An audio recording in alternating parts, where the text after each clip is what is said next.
Hello नमस्कार साथियों, कैसे हैं आप सभी लोग। उम्मीद है आप सभी लोग एकदम स्वस्थ और अपने कार्यों में व्यस्त होंगे, अपनी तैयारी में व्यस्त होंगे और होना भी चाहिए। मैं भी बढ़िया हूँ और उसी तरह से व्यस्त भी हूँ। तो चलिए फिर वैसे से पहले जो भी लोग मेरे चैनल पर नए हैं प्लीज़ सब्सक्राइब करके बेल आइकन दबा लें, जिससे कोई भी मेरा लेटेस्ट अपडेट आप तक तुरंत पहुँचे। और आज के सुपर इम्पोर्टेंट फिर से कुछ महत्वपूर्ण प्रश्नों के साथ मैं हाजिर हूँ। तो आज विस्तार के साथ कुछ प्रश्न बताऊँगी, आप लोगों को ध्यान से देखिएगा, लिख के देखिएगा और जो है बिल्कुल वीडियो को स्किप मत करिएगा। सीरियसली अगर आप पढ़ना चाहते हैं, सीरियसली सिलेक्ट होना चाहते हैं, ज़िंदगी में कुछ करना चाहते हैं, कुछ ज्ञान अर्जित करना चाहते हैं तो प्लीज़ अच्छे से देखिए, लिख के देखिए, शेयर भी करिए अपने फ्रेंड्स एंड फैमिली के साथ ताकि वो लोग भी थोड़ा सा इसका लाभ उठा सकें। तो चलिए टाइम वेस्ट न करते हुए आज का वीडियो शुरू करते हैं। तो चलिए आज का हमारा नेक्स्ट क्वेश्चन देख लेते हैं। जैन धर्म की सबसे प्राचीन सचित्र पांडुलिपि का रचना काल क्या है?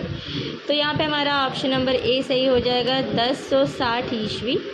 तो जैन धर्म की सबसे प्राचीन सचित्र पांडुलिपि का रचना काल 1060 ईस्वी है, जो जैसलमेर में सुरक्षित है। एक छोटी सी व्याख्या थी इसकी। नेक्स्ट क्वेश्चन है, जैन चित्रकला के प्रसिद्ध स्रोत बताएं। तो यहाँ पे हमारा ऑप्शन नंबर डी सही हो जाएगा, कल्पसूत्र। तो इसकी व्याख्या पे थोड़ी सी नज़र डालते हैं। कल्पसूत्र जैन धर्म से संबंधित ग्रंथ है। गीत गोविंद तथा कल्पसूत्र में पाई गई सचित्र रचनाएं जैन शैली अथवा अपभ्रंश शैली की उदाहरण हैं। डॉक्टर आनंद कुमार स्वामी ने वर्ष 1942 में कल्पसूत्र की एक प्रति बर्लिन म्यूजियम से प्राप्त की, जिसमें जैन शैली अथवा अपभ्रंश शैली की चित्र रचना थी। उत्तर प्रदेश माध्यमिक शिक्षा सेवा चयन बोर्ड ने इस प्रश्न का उत्तर अपनी प्रारंभिक उत्तर कुंजी में विकल्प बी माना था, किंतु अंतिम उत्तर कुंजी में विकल्प डी को ही सही माना है। चलिए अगला प्रश्न देख लेते हैं। महावीर जो कि 24वें तीर्थंकर थे का जन्म चित्रित किया है। तो यहाँ पे हमारा ऑप्शन नंबर सी यानी कल्पसूत्र में चित्रित किया है। महावीर जो कि 24वें तीर्थंकर थे, उनका जन्म कल्पसूत्र में चित्रित है। उत्तर प्रदेश माध्यमिक शिक्षा सेवा चयन बोर्ड ने इस प्रश्न का उत्तर अपनी प्रारंभिक उत्तर कुंजी में विकल्प बी दिया था, किंतु संशोधित उत्तर कुंजी में विकल्प सी माना है। चलिए अगला प्रश्न देख लेते हैं। कल्पसूत्र ग्रंथों के चित्रण किस शैली में हुए? तो यहाँ पे हमारा ऑप्शन नंबर सी जैन शैली सही हो जाएगा। चलिए इसकी व्याख्या देख लेते हैं। कल्पसूत्र नामक जैन ग्रंथों में तीर्थंकर का जीवन चरित्र वर्णित है। भद्रबाहु इसके रचयिता माने जाते हैं। कल्पसूत्र ग्रंथों के चित्रण जैन शैली में हुए। इस ग्रंथ की रचना महावीर स्वामी के निर्वाण के 150 वर्ष बाद हुई मानी जाती है। इसके कुछ अन्य महत्वपूर्ण तथ्य देख लेते हैं। सर्वप्रथम अहमदाबाद के श्री साराभाई मणिक लाल ने चित्रकल्पद्रुम नामक ग्रंथ प्रकाशित किया, जिसमें अपभ्रंश शैली के सादे व रंगीन सैकड़ों चित्र हैं। यह ग्रंथ उन्हें जौनपुर से उपलब्ध हुआ, जिसका लिपि काल 1465 ईस्वी है। कल्पसूत्र की दूसरी प्रति रॉयल एशियाटिक सोसाइटी मुंबई तथा तीसरी प्रति लीमड़ी के सेठ आनंद जी कल्याण जी के पास है, जिसका लिपि काल 1415 ईस्वी है। कल्पसूत्र की चौथी प्रति जौनपुर की है, जो स्वर्ण अक्षरों में लिखी गई है तथा बड़ौदा नरसिंह जी की पोल के ज्ञान मंदिर में सुरक्षित है। कल्पसूत्र की यह प्रति सबसे उत्तम प्रति मानी जाती है। इसकी चौथी प्रति अहमदाबाद निवासी मुनि दया विजय जी के संग्रह में सुरक्षित है। यह 15वीं शताब्दी में स्वर्ण अक्षरों में लिखी गई है। और भी है अभी, चलिए देख लेते हैं। कल्पसूत्र की तीसरी प्रति 1467 ईस्वी में जौनपुर के बादशाह हुसैन शाह शर्की के शासनकाल में चित्रित की गई थी। बोस्टन संग्रहालय में कागज़ पर लिखी हुई गुजरात के श्री भोगालाल जी के संग्रह में सुरक्षित बाल गोपाल स्तुति और बड़ौदा के प्रोफेसर मंजूलाल मजूमदार के निजी पुस्तकालय में प्राप्त दुर्गा सप्तशती की पोथियां हैं। चलिए अगला प्रश्न देख लेते हैं। कल्पसूत्र की सबसे उत्तम प्रति कहाँ की है? जौनपुर की है। जैन लघुचित्रों का प्रमुख विषय क्या है? तीर्थंकर और उनकी जीवनी है। चलिए किस भारतीय चित्र शैली में मनुष्य के चेहरे का 3/4 भाग चित्रित किया गया है? तो जैन। और जैन चित्रकला का नमूना जैन ग्रंथों के ऊपर लगी दफ्तियों या लकड़ी की पटरियों पर भी मिलता है, जिसमें सीमित रेखाओं के माध्यम से तीव्र भावाभिव्यक्ति तथा आँखों के बड़े सुंदर चित्र बनाए गए हैं। जैन चित्र शैली में मनुष्य के चेहरे के 3/4 भाग का चित्रण किया गया है। चलिए नेक्स्ट क्वेश्चन देख लेते हैं। जैन चित्र कागज़ पर कब बने? तो 13वीं शताब्दी में बने। इसकी थोड़ी सी व्याख्या पर भी प्रकाश डालते हैं। जैन चित्र कागज़ पर 13वीं शताब्दी में बने। 7वीं से 12वीं शताब्दी तक संपूर्ण भारत में जैन शैली का विशेष प्रभाव रहा। प्रारंभ में ग्रंथों तथा चित्रों के निर्माण में तालपत्रों तथा बाद में कागज़ का प्रयोग किया गया। चलिए अब इसके कुछ अन्य महत्वपूर्ण तथ्य भी देख लेते हैं। जैसलमेर में जैन धर्म से संबंधित 7 ज्ञान भंडार हैं।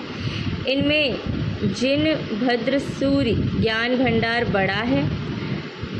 इसे बड़ भंडार के नाम से पुकारते हैं। इस भंडार में लगभग 400 से अधिक तालकीय ग्रंथ, लगभग 2300 हस्तलिखित कागज़ के ग्रंथ तथा अनेक चित्र पट्टिकाएँ उपलब्ध हैं। जैन चित्रकला शैली में जैन तीर्थंकरों पार्श्वनाथ, नेमिनाथ, ऋषभनाथ, महावीर स्वामी आदि के चित्र सर्वाधिक प्राचीन हैं। चलिए नेक्स्ट क्वेश्चन देख लेते हैं। 7वीं शताब्दी से 12वीं शताब्दी के मध्य किस शैली का उद्भव एवं विकास हुआ? तो यहाँ पे ऑप्शन नंबर बी सही हो जाएगा, जैन शैली का। नेक्स्ट क्वेश्चन देख लेते हैं। वर्ष 1630 में चित्रित रसिक प्रिया के चितेरे थे साहबदीन। तो यहाँ पे ऑप्शन नंबर ए सही हो जाएगा। चलिए इसकी थोड़ी सी व्याख्या देख लेते हैं। गीत गोविंद 1629 सूरसागर इत्यादि से संबद्ध कथानकों के चित्र, रसिक प्रिया बिहारी सतसई से संबंध चित्र, नायक नायिका भेद, उदयपुर महाराणाओं के व्यक्ति चित्र, भागवत पुराण 1648 आदि साहबदीन कलाकार द्वारा चित्रित हैं। इसके कुछ अन्य महत्वपूर्ण तथ्य देख लेते हैं। रामायण की सचित्र प्रति मनोहर कलाकार द्वारा चित्रित है। मेवाड़ शैली में चित्रित रागमाला 1628 ईस्वी राष्ट्रीय संग्रहालय नई दिल्ली में है। रसिक प्रिया के 21 पृष्ठ महाराजा बीकानेर के संग्रहालय में हैं। चलिए अब नेक्स्ट प्रश्न है हमारा। मांडू इसके लिए प्रसिद्ध हैं? तो जैन चित्रकारी के लिए प्रसिद्ध हैं। तो यहाँ पे ऑप्शन नंबर ए सही हो जाएगा।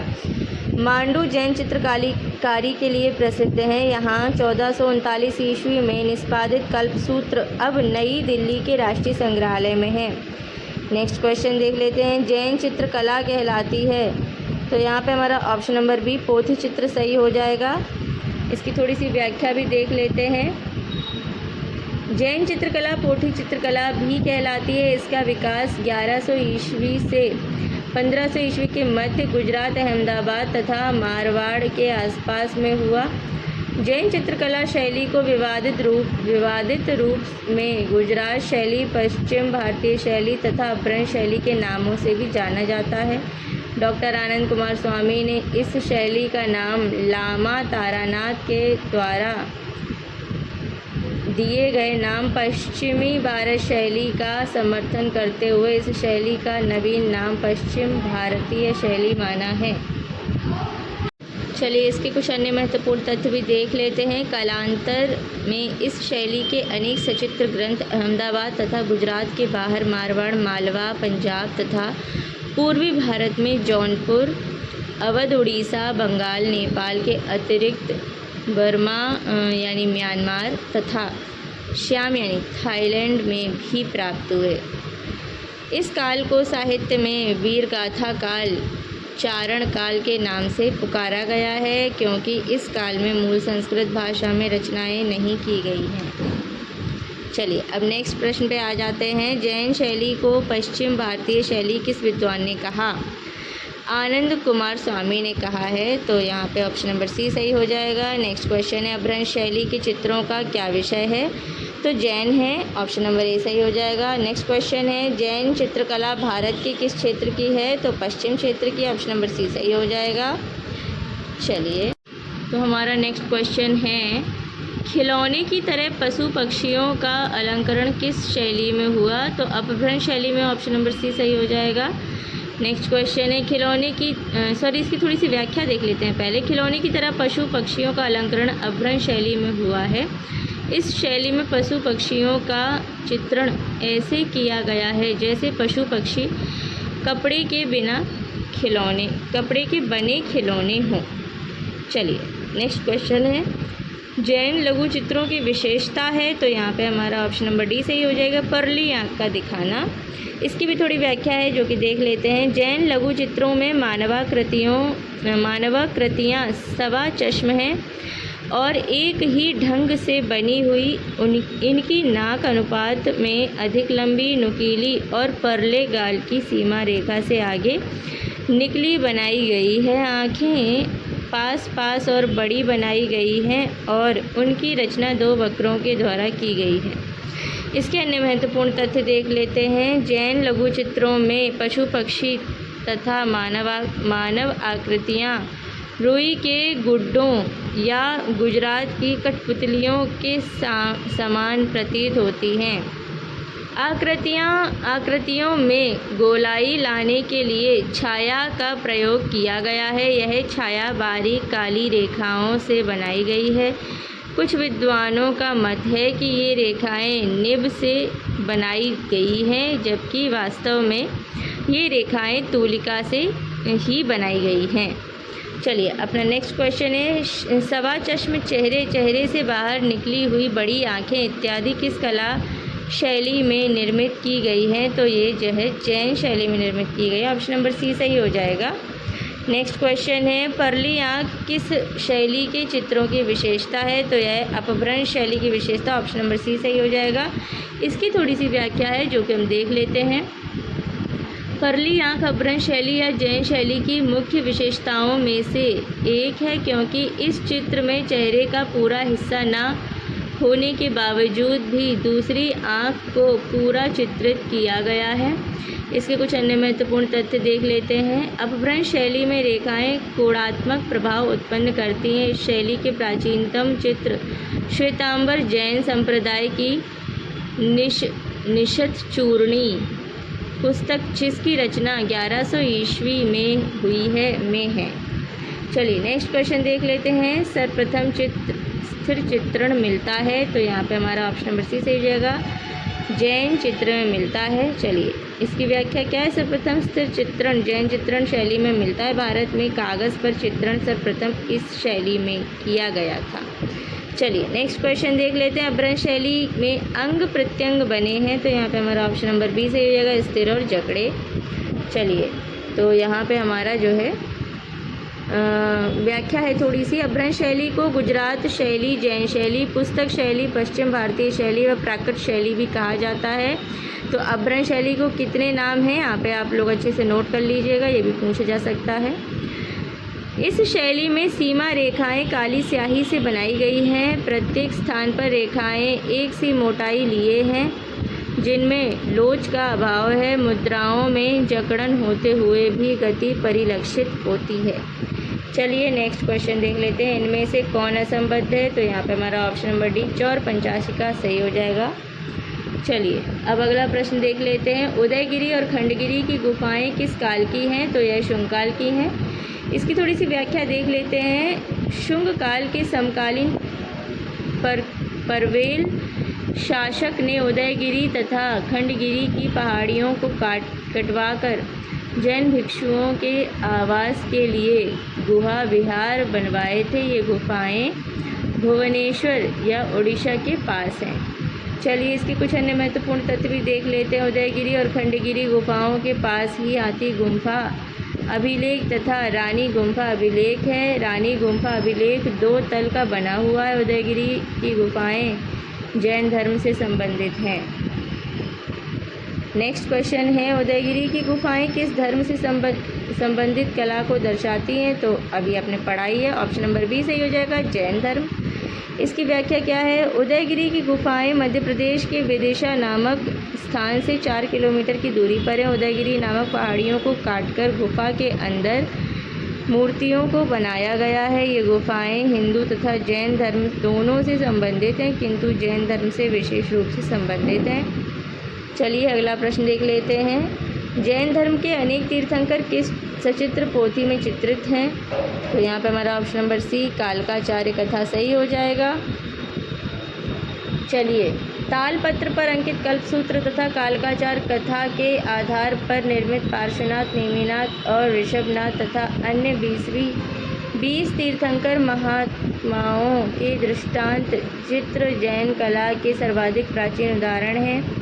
चलिए इसके कुछ अन्य महत्वपूर्ण तथ्य भी जल्दी से देख लेते हैं। कालकाचार्य कथा कल्पसूत्र में लघु चित्र में चित्रित किया गया है जो हस्तलिखित है। जैन धर्म से संबंधित अन्य पुस्तकें नेमिनाचरित, अंगसूत्र, तृष्टिशलाका, पुरुषचरित, उत्तराध्ययन आदि हैं। अन्य विषयों से संबंधित पुस्तकें हैं बाल गोपाल स्तुति, दुर्गा सप्तशती, रति रहस्य, मार्कंडेय पुराण और चौर पंचाशिका आदि। चलिए अब अपना नेक्स्ट प्रश्न देखते हैं। कालकाचार्य कथा यह एक डैश हस्तलिखित चित्र है, तो यहाँ पे हमारा ऑप्शन नंबर बी जैन सही हो जाएगा। नेक्स्ट क्वेश्चन है, कालकाचार्य कथा और कल्पसूत्र में चित्रित किया गया है, तो यहाँ पे हमारा ऑप्शन नंबर बी जैन लघु चित्र सही हो जाएगा। नेक्स्ट क्वेश्चन है, प्राचीन बौद्ध कला पर प्रकाश डालने वाले इतिहासकार तारानाथ थे, तो यहाँ पर हमारा ऑप्शन नंबर बी तिब्बती सही हो जाएगा। इसकी थोड़ी सी व्याख्या देख लेते हैं। 16वीं शताब्दी में तिब्बती इतिहासकार लामा तारानाथ ने बौद्धकालीन शैलियों पर प्रकाश डाला। तारानाथ ने आरंभिक बौद्ध काल की 3 शैलियाँ मानी, देव, यक्ष तथा नाग।